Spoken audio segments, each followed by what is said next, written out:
All right, everybody, we have Dr. Tom Nabity with Michigan Center for Regenerative Medicine and a host of other places. So I did tell him, obviously I told him who you are, but tell him who you are, what you do, where you're located, all that kind of stuff.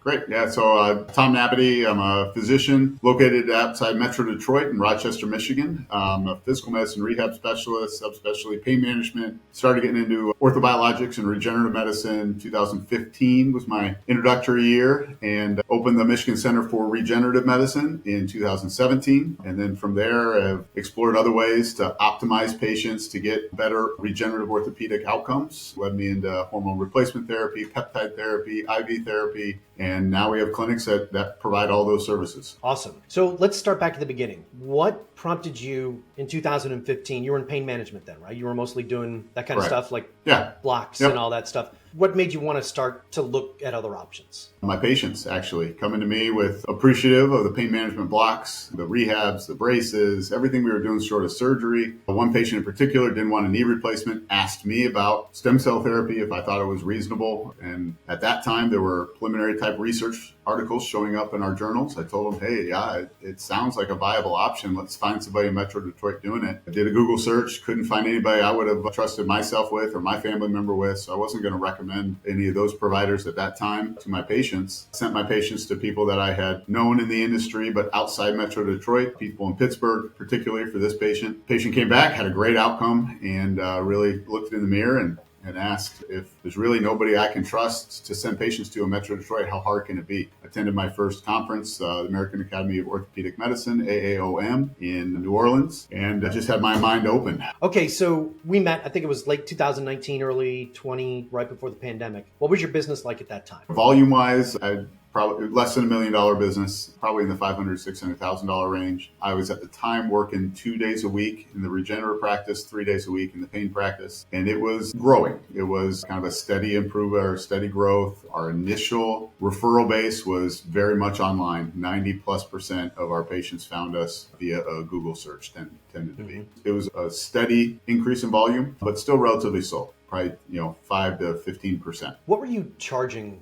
for an injection? Do you remember what those prices were? I don't remember specifically. I want to say PRP was just below $1,000, $750 to $800. Stem cells were $3,500, I think was what we were originally charging. Okay, what are you charging now? So our PRP starts at $2,500 and our stem cells start at $6,500. Then depending on whether we're doing added services, anesthesias included, if we're injecting intraosseous, then those charges go up. Maximum, the largest charge we have is a $9,500 procedure for spine. And then what was it like having your foot one side in the insurance side, one side in the cash? What kind of blocks were you dealing with? What kind of mental challenges were you dealing with? Yeah, so the insurance side has its barriers, primarily working with third parties, getting prior authorizations, getting reimbursement for your services, avoiding clawbacks or denials where then you're chasing that money using collection agencies to get the patient portion of charges where the patients aren't paying, trying to do calculations where you can estimate what people's copays are going to be or co-insurance payments are going to be, trying to collect those at the time of service. The typical headaches that a traditional insurance-based medical practice deals with. We certainly were dealing with as we were building our practice, trying to be a hybrid clinic, and we still are a hybrid clinic in that we you still use insurance? You still use it as a lead gen?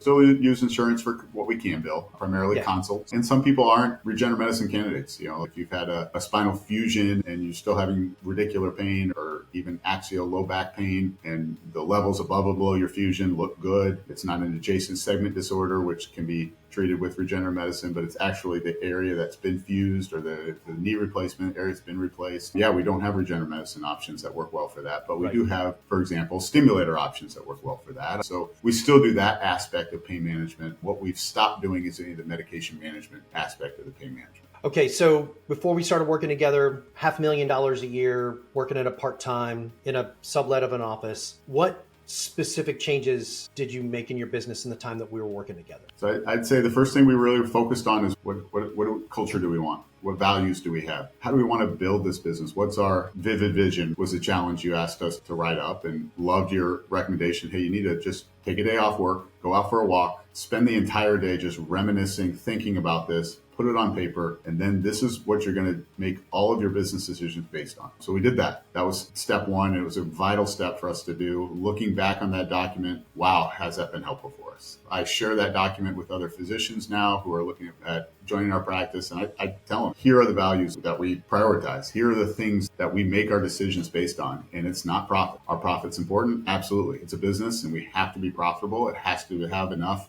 revenue to generate so that people will continue to show up to work. So our revenues, while they're strong, honestly, if we devoted as much time just doing insurance-based practice, right now it's about equal. Like for a good couple of years, 3 years, I was bringing home less than I would have, but I was so much happier. I had enough of financial security that I wasn't worried. I wasn't losing sleep anymore. And I think that's an important thing, to be willing to sacrifice in the short run for a long-term, financially secure practice that you like going to every day. I have taken one day off a week where I do admin work, I set up meetings, and I make sure I make time for myself. I do self-care. So let's go over revenues. Let's talk about what the business looks like today. Yeah, so the business today is 80% out-of-pocket pay is the term I like. And the reason I like that is better than cash pay. So it's out-of-pocket pay. It's non-insurance-based pay. But we're 80% out-of-pocket pay, 20% insurance checks. I like that balance that we have. We'll top $2 million this year in gross revenues. We have made the decision that we're going to continue to expand, trying to build a platform for physicians to do very similar to what I did. Don't give up your day job, but give us 1 day a week and grow that to the point where their 1 day a week is full, and then give us 2 days a week and go down to 3 days a week in your day job, and then vice versa until you get to the balance that you want to keep. And be involved with your family, right? Hang out with your kids. I didn't put that one in, I guess, because that's always been a priority. I feel like I've always done that, but now I'm much more present. When I'm there, mentally, I'm not drained like I used to be. I'm not as grumpy as I used to be. I'm not commuting like I used to commute. I built this practice around my home community. Would you say that's the biggest impact, is control? Or would it be something else? Control, it would be big. I would say for me, it really is. It's the environment and the patient. I love going to work. I love the people I work with. I love the people I see as patients. Like, I like going to work and just, it feels like you're hanging out and you're doing a job that you really love doing. Like, I don't dread office days. I would say that would be my number one, but the close number two is the control of my schedule, the flexibility with my schedule, the idea that I feel financially secure enough that I don't have to go to work. I can take time off. And one of those things is purpose. And a lot of people lose their purpose, or they want to lose their purpose because they just don't like what they've been feeling like they're forced that they've had to do. I don't feel that anymore. Let's talk. I want to go back briefly. So COVID hit, right? So we start working, COVID hit. And what was your reaction? Because you're in Michigan, it was pretty draconian there. You were pretty concerned. You and John were pretty worried, huh? Yeah, we were shut down. Both our pain incomes as well as our regenerative incomes went to zero, and our expenses did not go to zero. You know, the PPP loan, while it was helpful, was not very substantial for our company because we were not a big company at that point with a lot of employees. So we just didn't qualify for a whole lot of relief. And we dipped into retirement funds, we dipped into savings, and made some really tough choices and leaned into the fact that we have a good business and we know what we're doing, and decided not to fold it, and we're able to keep it floating without going out and getting a bunch of expensive money or expensive loans, unsecured type debt. And we made it. It was touch and go. But then what happened when you opened? Because we really used that time to kind of just really get zeroed into the business. What happened when all of a sudden you were able to open? Yeah, so when we were able to open, especially in our new facility, it really helped. Location was a big one for us. Being able to do all of those services on site, have control over all of those different service lines, the anesthesia service line, the lab service line, really helped us schedule people quickly after they made the decision that they wanted to have the procedure done. I think that was a big one. So combination of location, of our patient's mindset, seeking us out, the web traffic we had built during that timeline, the web presence we had built really helped our SEO and really designing our SEO appropriately. So Google AdWords had gone away by that time, but Google organic search and having our keywords set really positioned us in a point where people could find us. What would you say to somebody who's sitting at this event right now? They're hearing all of this. What would you tell them if they were considering to be working with our group, with Mavrix? What would you say to them? So I think you got to commit yourself to this. If this is something you want to do, you got to dedicate time to it. And in order to do that, you're going to have to lose some revenue initially. You have to jump into this with the idea that I'm not just going to tip my toe in and see what happens.